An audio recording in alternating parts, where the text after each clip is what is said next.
सोचिए, आप अपने वोट की ताकत दुनिया को दिखाने के लिए लाइन में खड़े हैं। उंगली पर स्याही लगती है, आप ईवीएम के सामने खड़े होते हैं और एक बटन दबाते हैं, लेकिन उसी क्षण एक सवाल आपके मन में उठता है, क्या मेरा वोट उसी को जा रहा है जिसे मैं दे रहा हूँ, या कहीं कोई अदृश्य हाथ इस पूरी प्रक्रिया को नियंत्रित कर रहा है।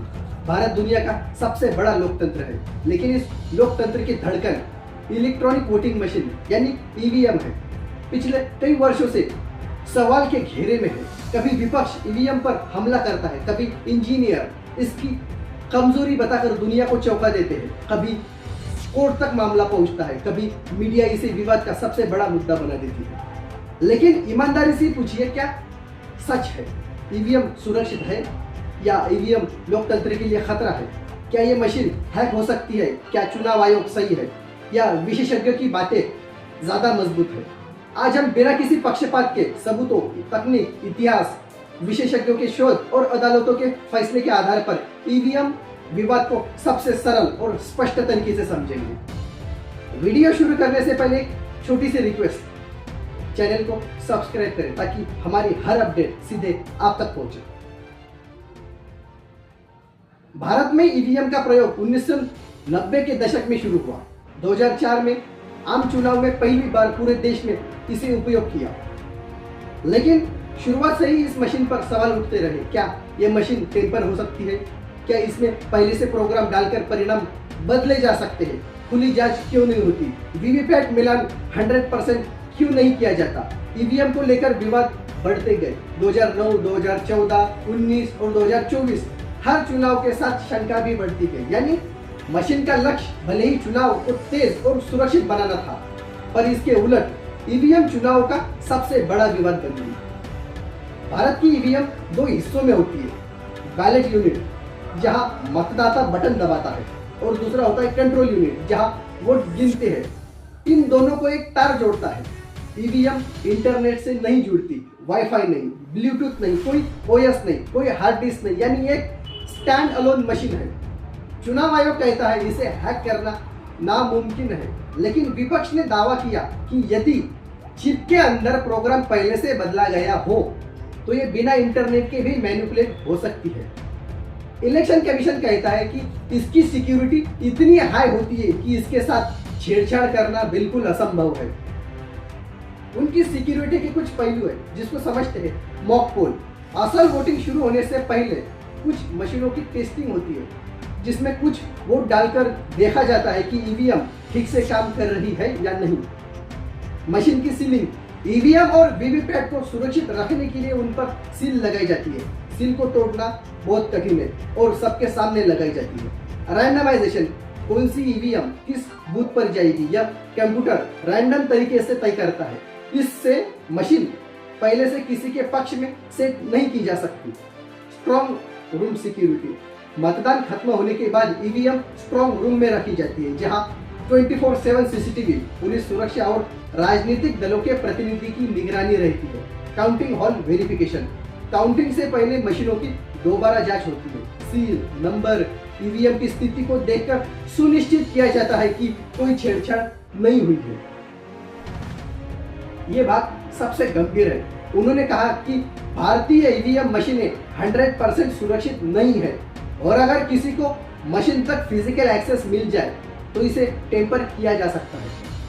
2010 में भारतीय इंजीनियर का डेमो दिखाया गया। उन्होंने भारतीय ईवीएम जैसी मशीन को लेकर दिखाया कि चिप बदली जा सकती है, कोई छुपा हुआ सर्किट जोड़ा जा सकता है, वोट का परिणाम पहले से तय किया जा सकता है। सरकार ने उन पर केस किया क्योंकि उनकी रिसर्च टीम को मिली मशीन चोरी की थी। इलेक्शन कमीशन ने कहा कि ईवीएम पूरी तरह सुरक्षित है, क्योंकि जो मशीन उस इंजीनियर ने टेस्ट की थी वो मशीन असली चुनाव में इस्तेमाल होने वाली मशीन नहीं थी।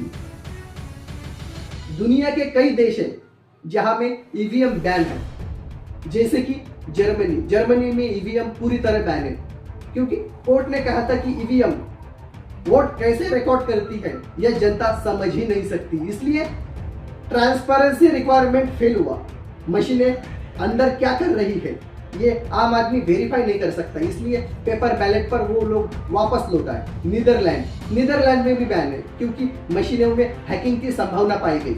एक रिपोर्ट में दिखाया गया कि मशीन की रेडियो सिग्नल को भी कैप्चर किया जा सकता है, इसलिए सुरक्षा खतरा बताकर ईवीएम हटाई गई।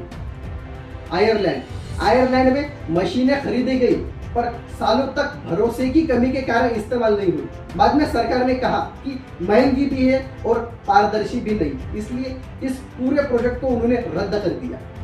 नॉर्वे में भी रद्द है क्योंकि ऑनलाइन वोटिंग ट्रायल में सुरक्षा और प्राइवेसी की चिंता उठी। यूके में हमेशा से ही पेपर बैलेट ही इस्तेमाल करता है।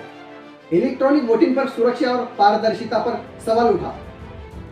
फ्रांस के कुछ शहरों में मशीनें थी, लेकिन बाद में कहा कि पेपर ऑडिट ट्रेल नहीं है, इसलिए सुरक्षा गारंटी नहीं है। अब ज्यादातर पेपर बैलेट ही चलते हैं। अमेरिका में एक ही तरह की ईवीएम नहीं है। कई राज्यों ने पेपरलेस इलेक्ट्रॉनिक मशीन पर पाबंदी लगाई क्योंकि रिकाउंट करना मुश्किल होता है। आज लगभग सभी राज्यों में पेपर ऑडिट ट्रेल जरूरी है। चुनाव कोई भी हो, कैसा भी हो, जिस पर 100% जनता भरोसा करे वही सही है। भारत में सबसे बड़ा विवाद वीवीपैट मैच को लेकर आता है। वीवीपैट लाया गया ताकि वोटर अपने वोट की पुष्टि कर सके, लेकिन भारत में लाखों वीवीपैट स्लिप बनती है पर गिनती सिर्फ कुछ बूथों की होती है। बाद में थोड़ा बढ़ाया गया, लेकिन आज भी 100% मैच नहीं होता। लोग तर्क लगाते हैं, अगर वीवीपैट लाए थे तो 100% मिलान क्यों नहीं कर रहे। चुनाव आयोग कहता है समय लगेगा, लेकिन जनता पूछती है लोकतंत्र में भरोसा समय से बड़ा है या नहीं। समय पर कोर्ट ने कहा कि ईवीएम सुरक्षित है। वीवीपैट पारदर्शिता के लिए जरूरी है। चुनाव आयोग की जवाबदेही सबसे महत्वपूर्ण, जनता का भरोसा सर्वोच्च है। 2024 की सुनवाई में सुप्रीम कोर्ट ने कहा कि ट्रस्ट बढ़ाना चुनाव आयोग की जिम्मेदारी है, न कि जनता की। ईवीएम विवाद कभी कभी राजनीतिक हथकंडा भी है, जैसे कि जब कोई पार्टी जीतती है तो वो बोलती है कि ईवीएम सही है, जब कोई पार्टी चुनाव हारती है तो वो ईवीएम को गलत बताती है। यानी राजनीति के तौर पर ईवीएम विवाद एक हथियार भी है।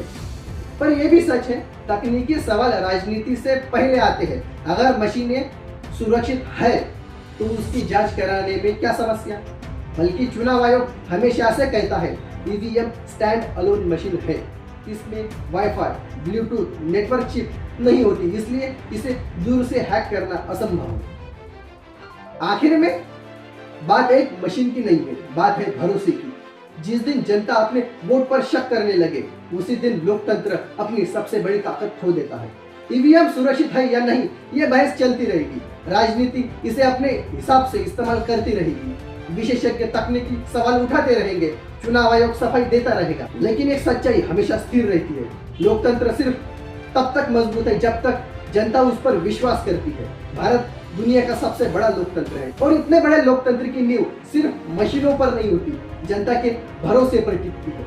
इसलिए सवाल ईवीएम का नहीं है, सवाल है पारदर्शिता का, सवाल है जवाबदेही का, सवाल है हक का। क्योंकि वोट सिर्फ एक बटन नहीं, एक नागरिक की आवाज है। अगर एक भी नागरिक यह महसूस करे कि उसका वोट गलत जगह गया तो समझिए कि लोकतंत्र में कहीं न कहीं दरार पड़ चुकी है। आज जरूरत है इस बहस को बंद करने की नहीं, बल्कि इसे पारदर्शिता के साथ सही दिशा में ले जाने की, ताकि आने वाली पीढ़ियां यह कह सके कि हाँ, हमारा वोट सच में हमारी ही आवाज था। याद रखिए, लोकतंत्र तब नहीं टूटता जब किसी पार्टी की हार होती है।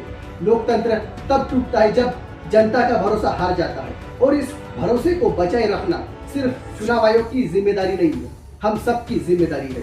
क्योंकि अंत में मशीनें नहीं, हम यानी जनता लोकतंत्र की असली मालिक है। हमारा वोट सिर्फ एक बटन नहीं, हमारी उम्मीद है, हमारी आवाज है, हमारा अधिकार है और उसकी रक्षा करना हम सबकी जिम्मेदारी है।